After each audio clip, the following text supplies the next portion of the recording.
Good afternoon. It is Tuesday, November 5th, 2024, and here's the latest news. Schools and government offices across Jamaica closed today due to the expected impact of Tropical Storm Raphael, which continues to bring heavy rains and strong winds across the island. According to the Minister of Education, face to face classes were moved online to protect the well being of students and teachers. This is reminiscent of the pandemic era when classes were directed online due to COVID 19. The National Hurricane Center issued a tropical storm warning for the island over 24 hours before, prompting schools like Woolmer's to move their classes online on Monday. Since then, there has been reports of massive flooding across the island in areas of St. Thomas, Kingston, St. Andrew, St. Catherine, Clarendon, Westmoreland, and Hanover.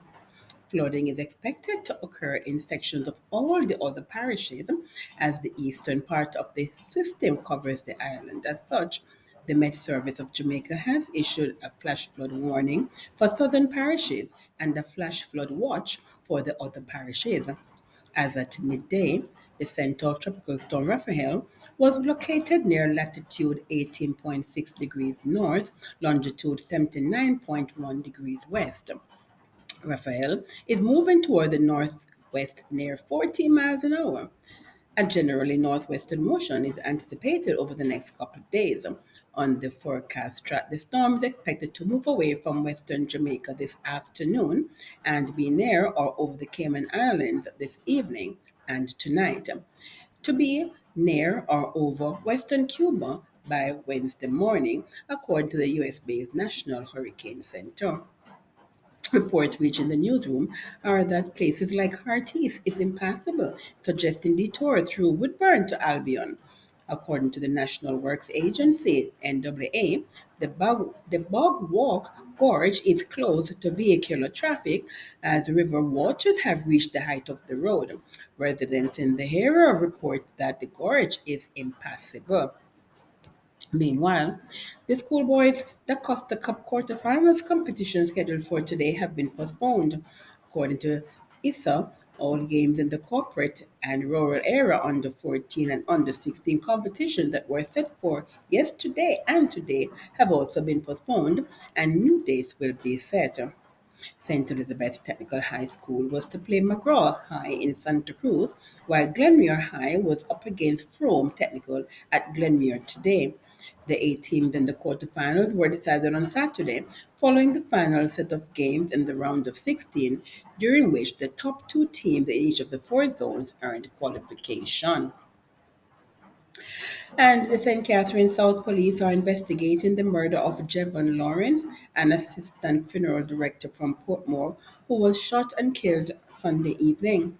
No suspects have been identified yet.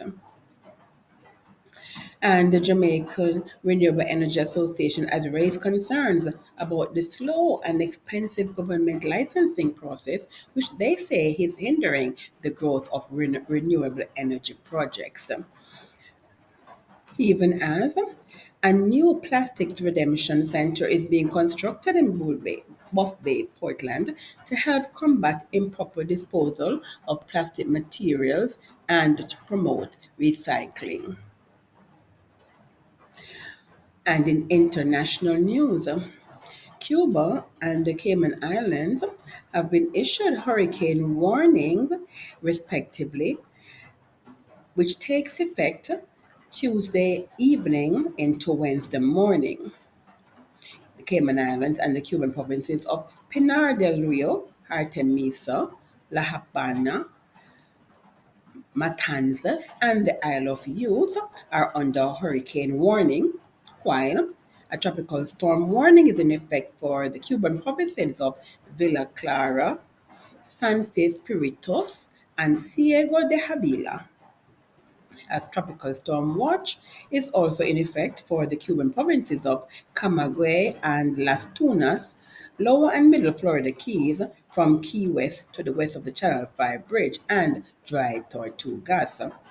A hurricane warning means that the hurricane conditions are expected somewhere within the warning area.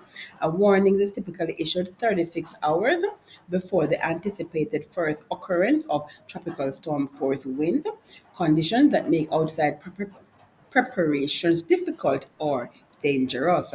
A tropical storm warning means that tropical storm conditions are expected somewhere within the warning area within 24 hours, and a tropical storm watch means that tropical storm conditions are possible within the watch area, generally within 48 hours.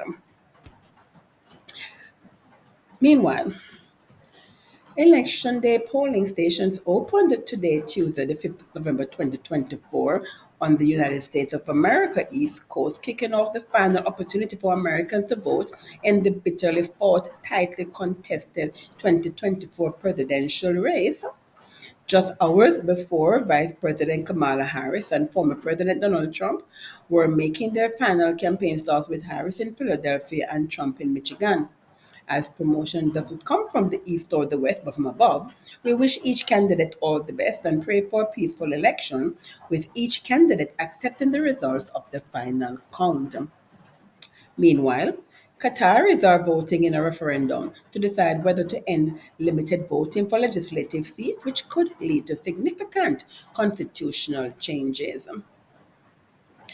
And Spain is experiencing heavy rainfalls, adding to the devastation from recent catastrophic flooding in Valencia as the country continues its recovery efforts. Reports are that sections of the provinces of Tarragona and Barcelona are currently flooded out, and not only in Spain, but also in the African country of Chad. Heavy flooding and torrential rain has caused considerable damage to critical infrastructures in Chad over the course of 2024, exacerbating the humanitarian crisis. According to the United Nations, Chad is currently in the midst of a dire humanitarian crisis due to persisting armed conflict, mass displacement, widespread hunger, natural disasters, and an overall lack of essential services. Due to security challenges from the Boko Haram militant group, millions of Chadians have faced decreased mobility as well as human rights violations, including imprisonment, beatings, kidnappings, and killings. The UN Office for the Coordination of Humanitarian Affairs, OCHA, confirmed that all 23 provinces of Chad have experienced prolonged rainfall, affecting over 1.9 million civilians. And that was the latest news, brought to you by Omega News, your ultimate source for the latest news in Jamaica and its environs. Please remember to like and share this broadcast and subscribe to our YouTube channel, Omega News JA. You can also send us your feedback at omeganewsja@gmail.com. We are experiencing stormy times, literally and figuratively. However, our Father in heaven is above all storms. We can trust Him to help us to ride out the storms. A special thanks to the Cameron Family TV and Weather Jamaica for live coverage of the storm in Old Harbor, St. Catherine, and for the entire island of Jamaica, respectively. Do have yourselves a dry and safe day.